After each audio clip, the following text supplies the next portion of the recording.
It's Saturday, June 2nd. Welcome to Pastor Bob Daily. I had an interesting comment on one of my posts this week on Facebook. As you know, we're involved in feeding the homeless here in Nashville, almost 4,000 people a month. It's been really great. And I post pictures every once in a while from the ministry and just to let people know what we're doing, and people can feel like they're involved, which I think is great. I appreciate the prayers. Brian, my friend on Facebook there, said, "You're so blessed to be able to help people in need." I thought that was such a great comment, but it's one that I wanted to talk about a little bit. Because, first of all, it is really a blessing for us to be able to help people in need. And he's absolutely right with his statement. You're so blessed to be able to help people in need. Now, I'm not sure exactly what prompted Brian's comment, whether he feels like he'd like to be able to and he can't, or that he knows that it's a blessing and he's doing it himself. But I want to talk about this for a minute. Because a lot of people are feeling, man, I'd love to be able to do something like that if I just had the opportunity. And I get comments from people all the time saying, man, I wish I was closer. I would love to do that kind of ministry. And you know what, folks?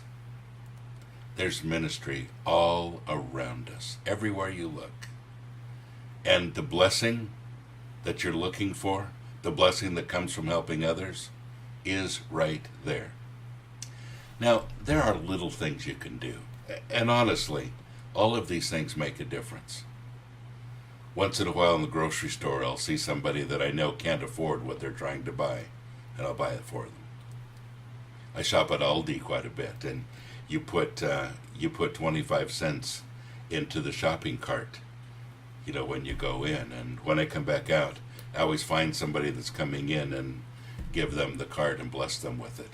Because I think people just enjoy those little things. And then we get to bigger things like feeding the homeless.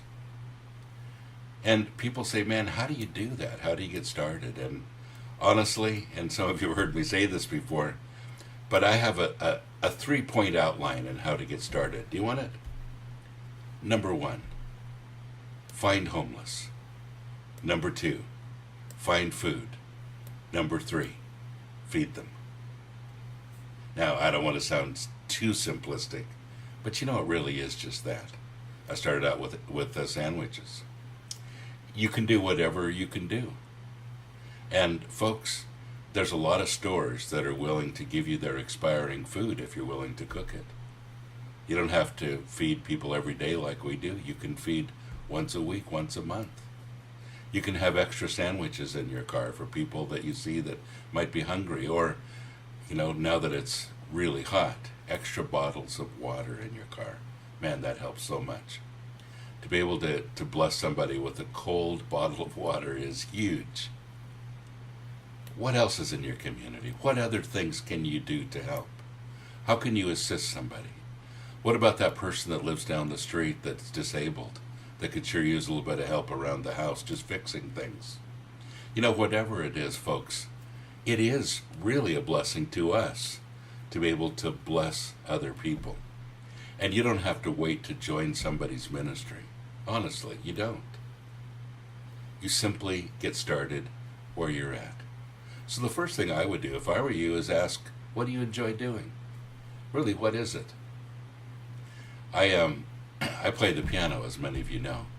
And years ago, I used to go into the nursing homes and just play the piano for a while. I know all the old songs.